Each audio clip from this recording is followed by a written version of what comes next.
Salutations! I'm Christy Thomas, and this video lesson coincides with Intro to Communications textbook, Chapter 8, Enhancing Relationships. So, it's kind of just a little spiel to go on with that, along with the Word document and the PowerPoint presentation that has already been uploaded to Blackboard. So, let's get into it. This lesson discusses relationships, and that's friendship relationships, family dynamics, work colleagues, and romantic relationships.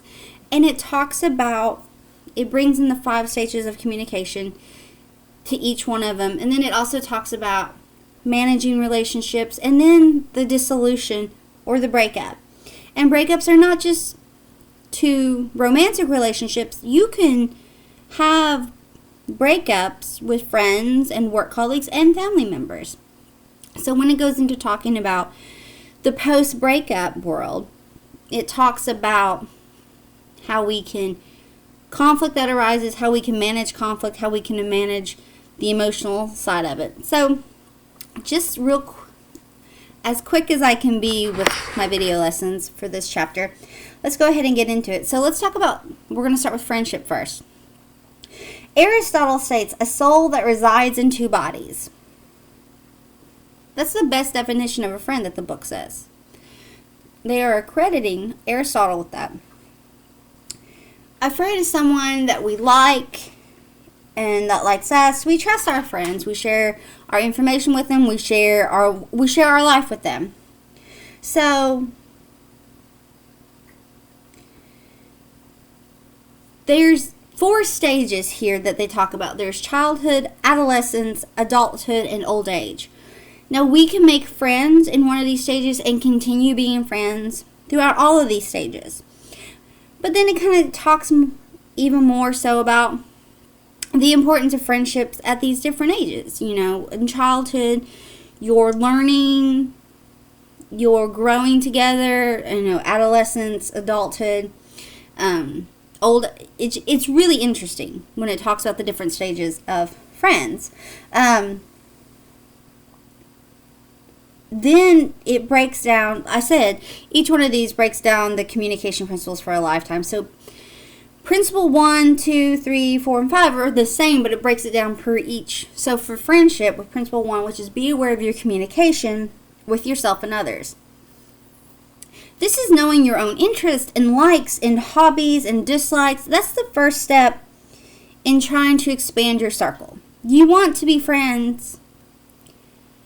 You want to have some shared common interests at some point with your friends. And a lot of times it's those shared interests or hobbies or likes or dislikes that can bring friends together. If you played sports in school, you know, perhaps you made a new friend on your sports team because you both enjoyed the same sport. Or perhaps you are part of a book club, and that's how you made a friend. Or perhaps, if it's from childhood, you started school together. You went to kindergarten or preschool or first grade, and you just kind of became fast friends. Or, you know, there's a commonality here. The next principle is effectively use and interpreting verbal messages. Verbal communication becomes more frequent in the getting to know and maintenance stage of friendships, and through verbal messages, it helps deepen these friendships. So, we've talked before about the tit and tat in relationships, about, you know, you disclose information, and information is disclosed to you, and that's through verbal communication. And that helps deepen relationships. Then there's principle 3, which is effectively using and interpreting nonverbal messages. We also use nonverbal messages to cue and establish friendships.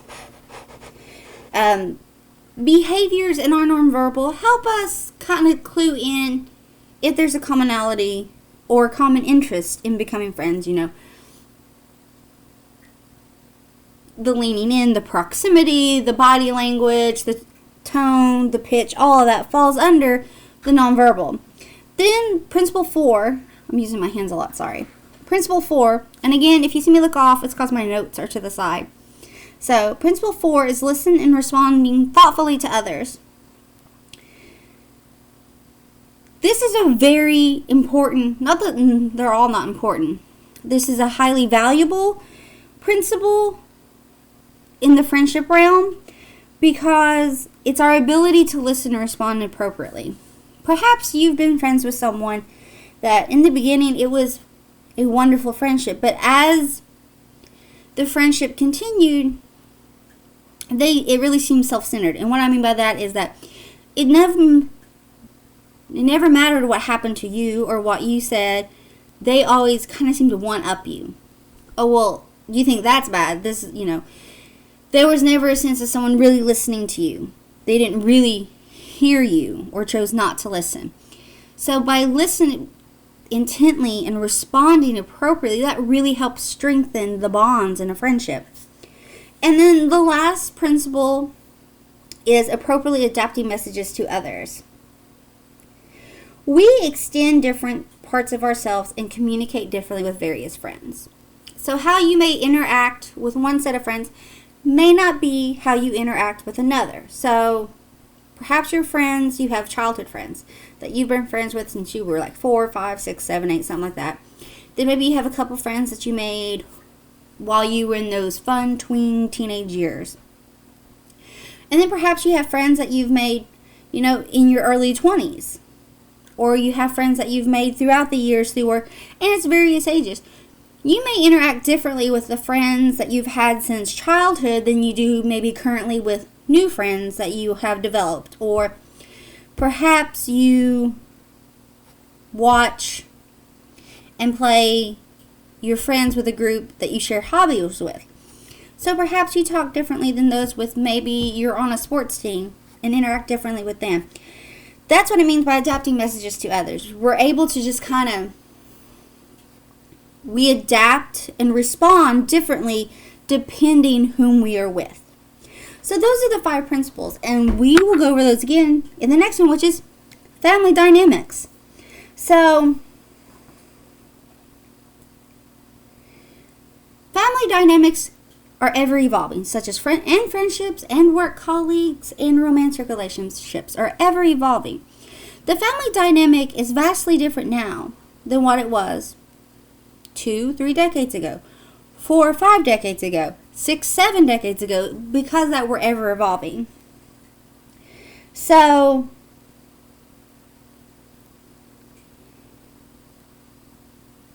the book says the best description of a family is a continued relationship of love and care and an assumption of responsibilities for some other person.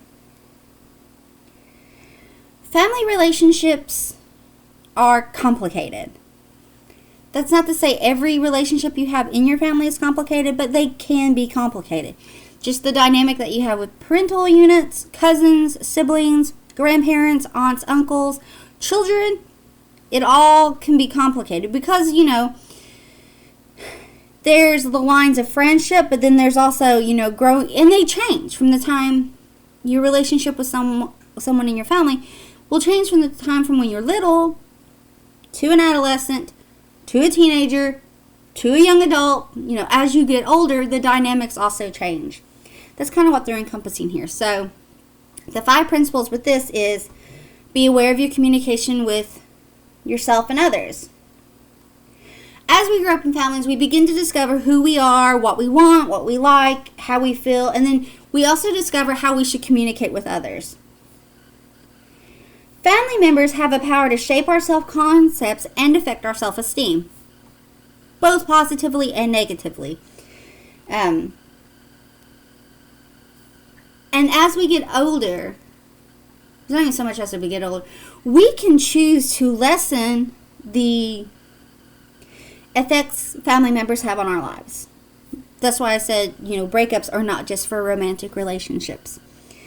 The next it talks about is principle 2 and 3 is effectively using to interpret verbal and nonverbal messages. The book talks about family therapist Virginia Satir has conducted extensive research on the family communication. She suggests following elements are present in healthy families. Self-worth of the members are high. Communication is direct and honest. Rules are flexible. People listen actively. Family members look at one another, not through one another. Family members treat children as people. They touch one another affectionately regardless of age, and they openly discuss disappointments, fears, hurt, angers, criticism, as well as joy and achievements. Now, this is not the guide saying you have to have this to be a happy family. This is just what this therapist has concluded, embarked in their research.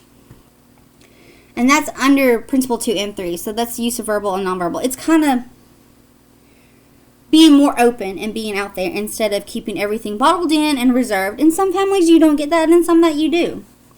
I try to be open with my kids. I try to be very, honest. I give them daily affirmations, and they have rules. We have rules in our house, and if they don't listen to the rules, I try to explain to them. Of course, my kids are like 6 and 7. On their age level, like, these are here for a reason, and these are consequences that happen if you don't follow rules. Trying to instill in them valuable lessons, but be very honest with them when they say things that they say, how they communicate sometimes. And I understand. I have one of my kids has impulse control issues. She immediately reacts, and she says whatever comes to her mind, and she just reaches out. She's not cruel. She doesn't hurt, but I let her go and have her moment to cool down. Because, even as adults, sometimes we have moments that, you want to lash out. So I let her have her moment, and when she comes back, we can calmly talk about what caused the issue, what caused such a strong reaction. You may not, and I tell my kids, you may not like what you hear come from me. And it's okay not to be happy about what you heard. And it's okay to be sad. But what we cannot do is, be physical. And when I say physical, it's, they don't hit. But, they might stomp off. Or one of my kids has a lovely habit of trying to slam doors. And explain, hey, that could hurt you if your finger was actually, what if your finger got caught in that door and you slammed it?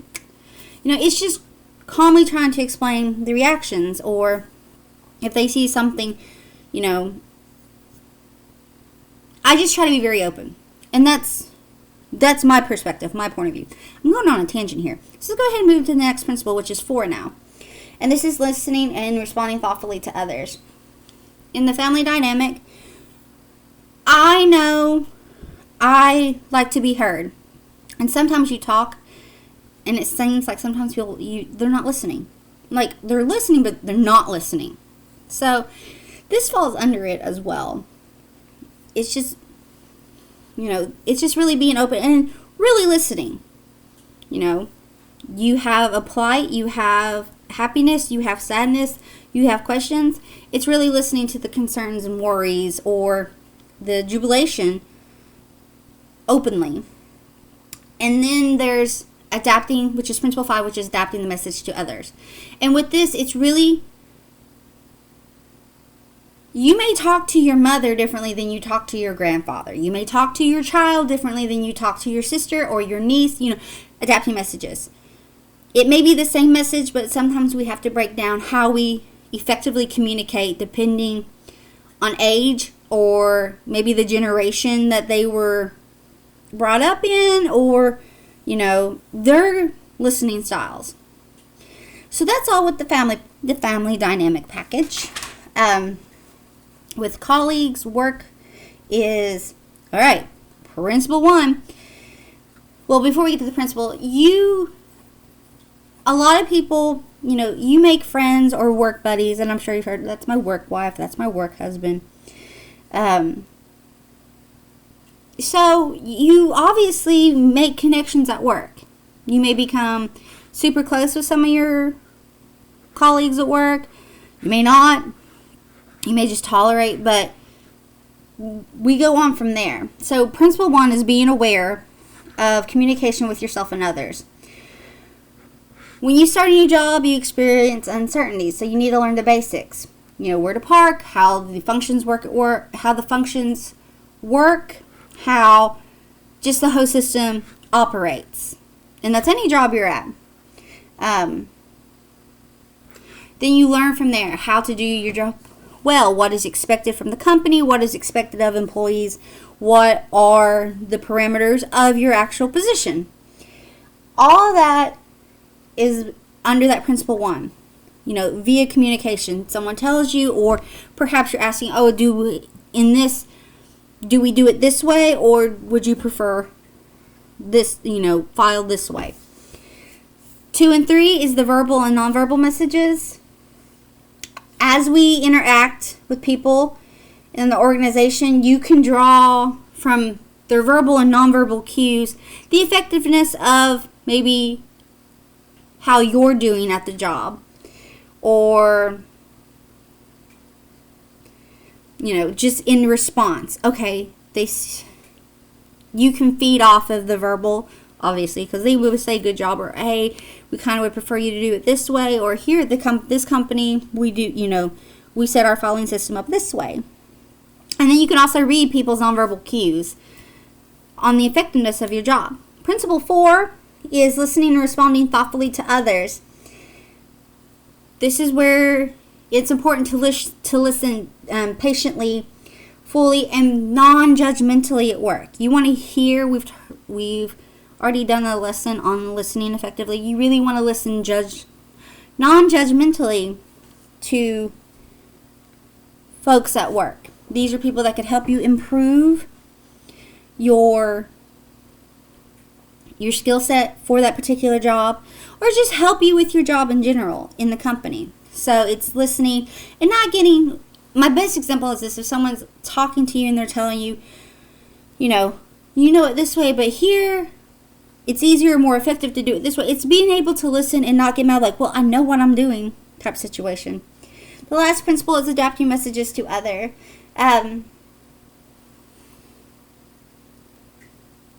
This falls under, you will probably talk to coworkers differently than what you do with supervisors or even higher ups. And you will talk differently with your work peers than what you would do if you have people under you, or with clients or customers or patients, whatever it may be. There's just a different level of communication for all the different areas. So say you're in a restaurant. You may talk differently to other servers than what you would do to the cooks, than what you would do to the managers or the hostess or the customers. It's all going to be different. That's what it talks about here. So that, they didn't break down the romantic one anymore. Which then goes into talk about the stages of relationship development. There are two main reasons when they talk about this. It says, the book tells us we explore aspects of communication that are critical to successful functioning of ongoing long-term relationships, but it's helpful first to understand the relationships tend to develop at discernible stages. So there's different stages. Interpersonal communication is affected by the stage of a relationship. People in advanced stages discuss topics and display nonverbal behaviors that rarely appear in the early stages, and that makes sense. We, at different stages of our relationships, we talk differently to one another, and our nonverbals are also different. Your nonverbal could be completely different when you first meet someone than how it will be if you have known them for a few weeks, a few months, a few years, a few decades.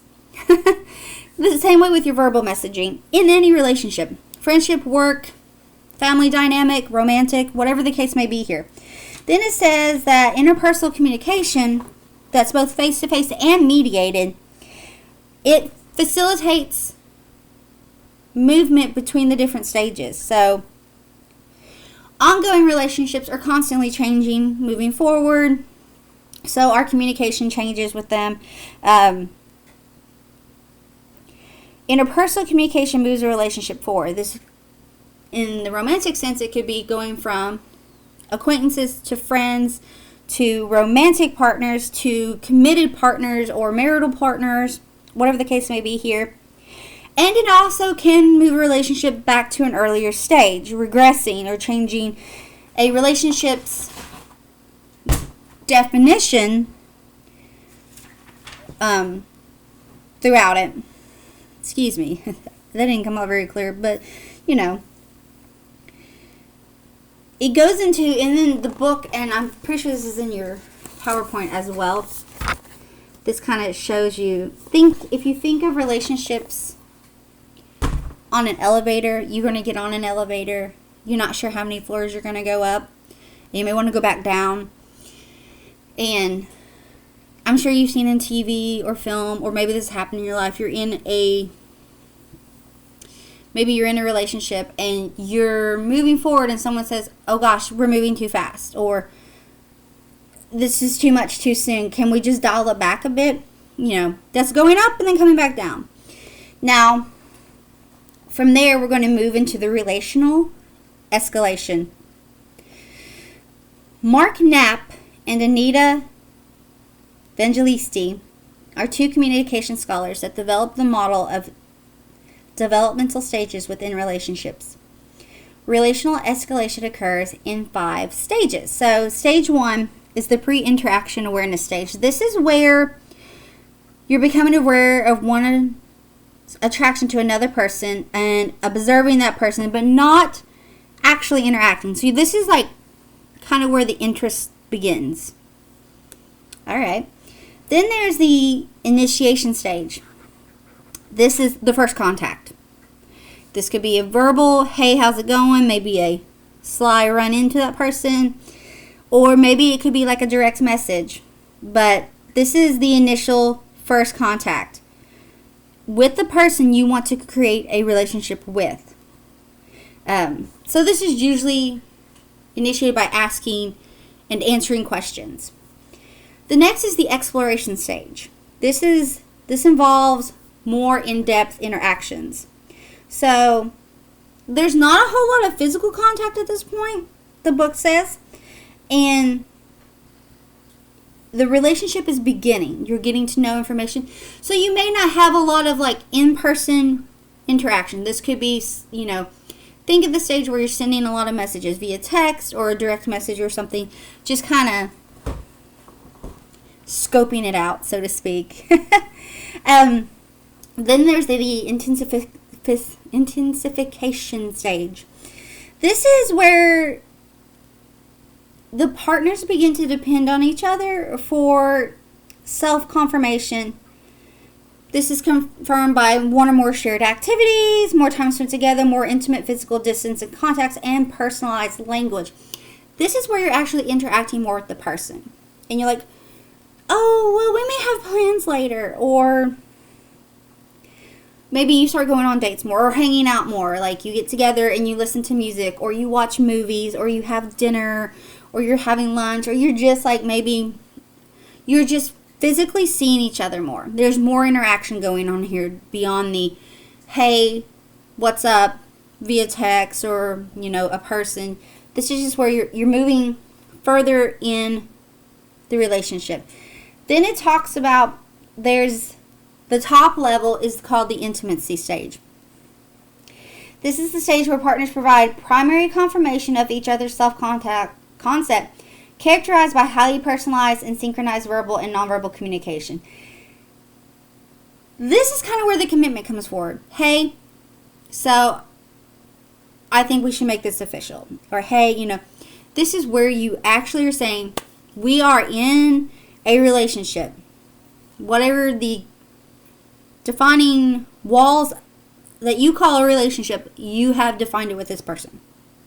I'm entering this relationship. It could be, however you choose a relationship.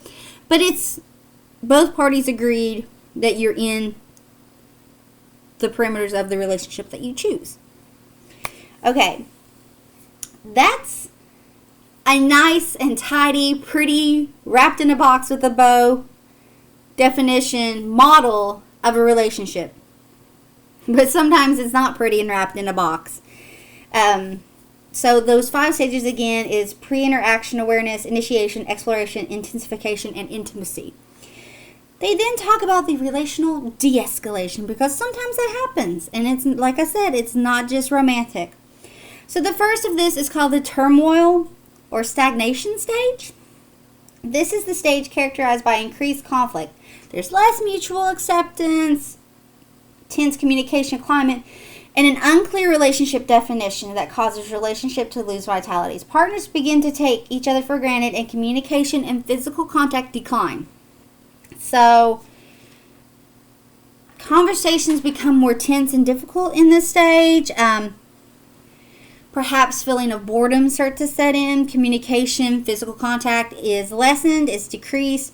They spend less time together. They don't really engage in conflict, but they're not really like chatting it up either.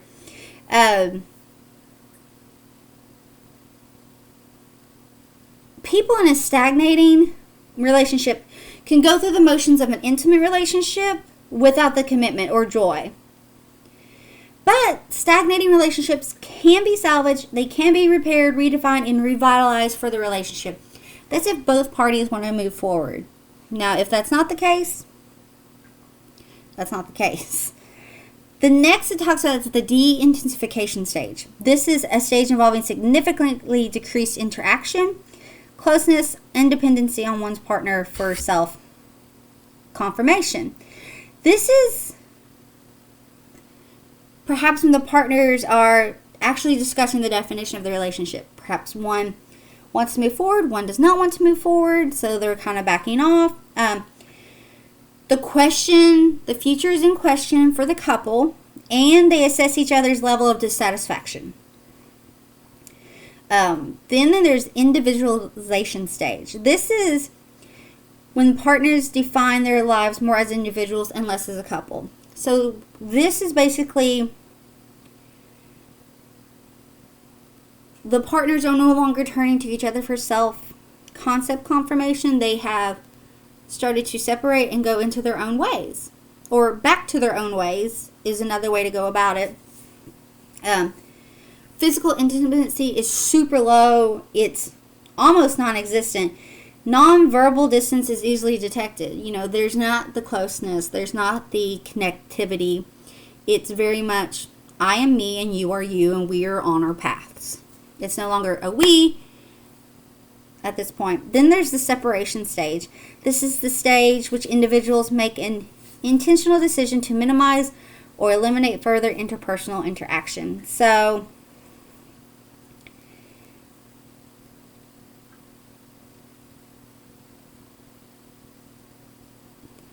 this is just the stage where it's like, we're done.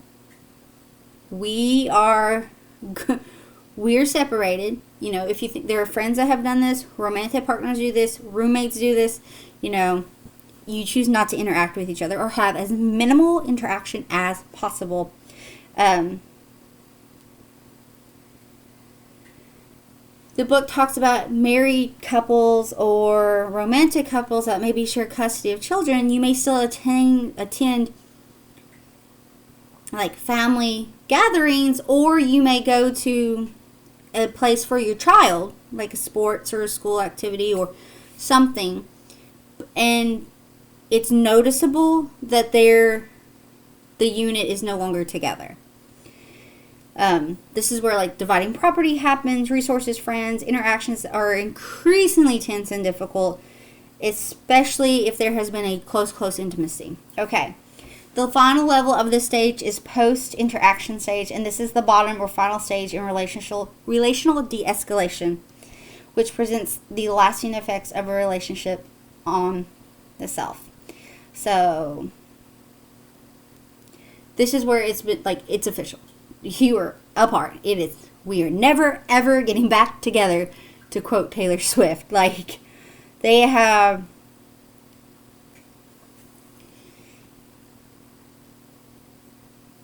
it's just, this is post, like the end of it, say all. It's out there in the world, it's on social media, it's, this is done. This is done. So those were escalational and de-escalation in relationships, then they go into talking about the dissolution, aka the breakup. So with friends, it's not so much, sometimes it's not a verbal, hey, I don't want to be your friend anymore. You think like when you were in grade school, and that was, I don't want to be your friend anymore. Kids are cruel. Anyway, sometimes when it comes to the world of friendship, is that it's not so much a verbal, I don't want to be your friend anymore. Time, distance, lives just, I don't want to say consume us, but, you know, perhaps you had a really close friend that moved away across the country, so you don't see them like you did when they lived across the street. Or perhaps you don't talk to them every single day like you did before, but like you make time to chat with them like once a week. And with technology now, it's a lot easier to keep in communication via talking, but you miss that physical seeing them. Long distance relationships, but then the choices are made. Perhaps the person you grew up to be and the person that your friend grew up to be just aren't the same people. And you can still be cordial and nice, but you choose not to interact. And that happens. And sometimes friendships don't end pleasantly. And that is life. But either way, they happen. And family is the same way, family dynamics. You can choose, many people have chosen to no longer be a part of their family dynamic from childhood. And whatever their cases may be, that's their decision. And these are things that are not, don't come lightly. And there could be a falling out in the family, something that happened, or a miscommunication or a misunderstanding. And you could walk away for a while, but come back. There's each situation and each person is unique. And when I talk about breakups, I don't just mean romantic. Breakups can happen in any relationship that you have. Some aren't dramatic, some are, some you just... I have friends that I love dearly, but I don't see every day. I don't talk to every day. They're busy. I'm busy. But when you reconnect, it's like no time's been lost. But it happens. I'm just going to share this part because I thought it was funny. I don't want to say I thought it was funny. They put down, on a basis of what research tells us, some advice on communication and breaking up. Should you find yourself needing to end a romantic relationship?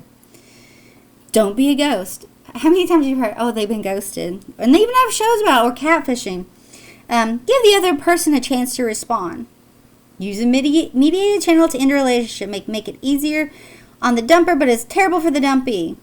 Well, sometimes you don't want to give the other person a chance to respond. I'm not trying to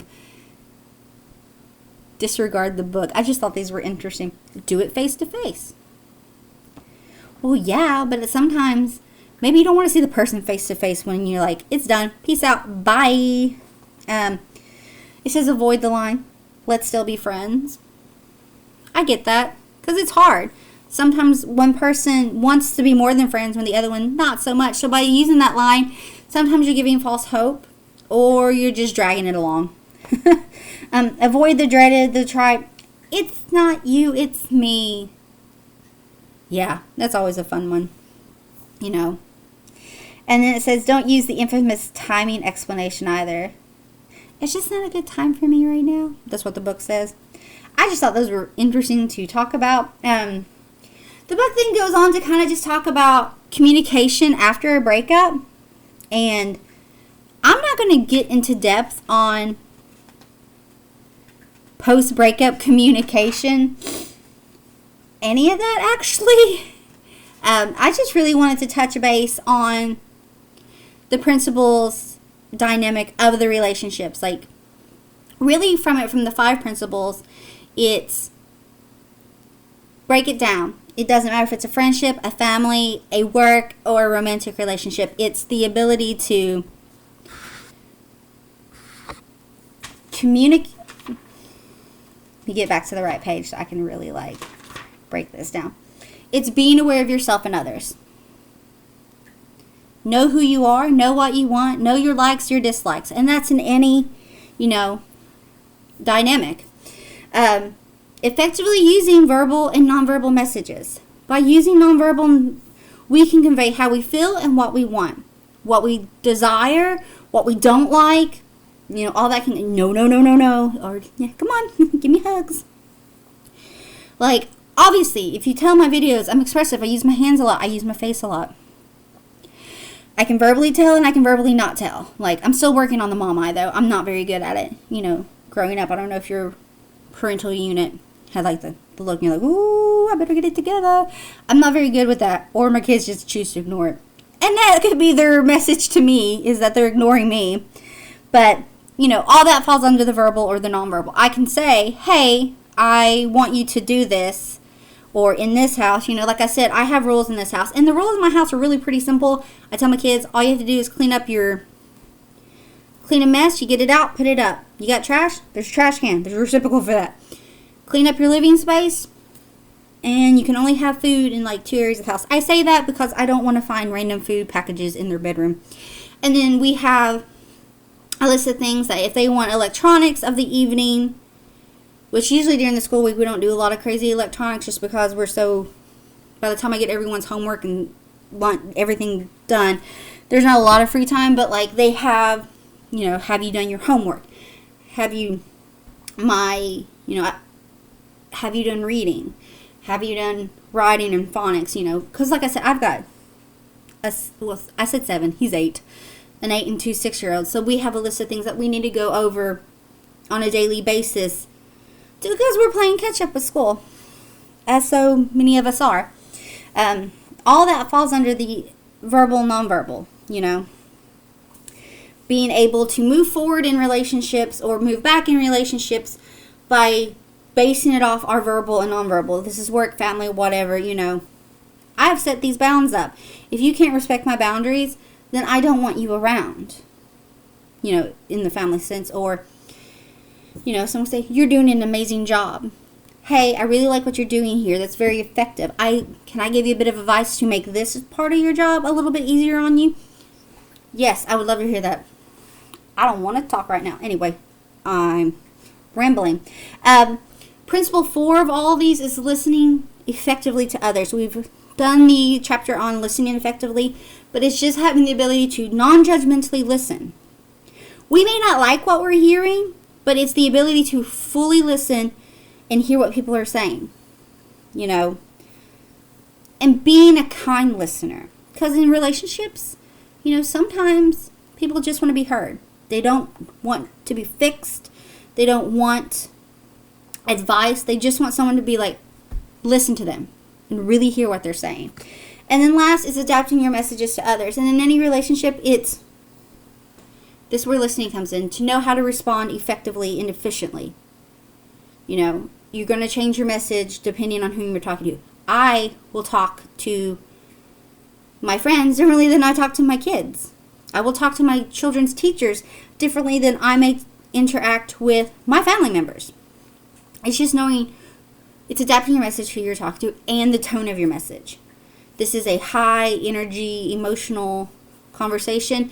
I'm going to tone down so that I can be effectively heard and I can effectively speak what I want. And all of those principles wrap that up pretty in our relationships. All right, folks. I kind of tried to get through that as quick as possible, and I went on a few tangents. Please excuse me for my tangents. It happens. I'd do them if I was teaching in person too. Anyway, I hope that you have an amazing day, and thanks so much. Bye.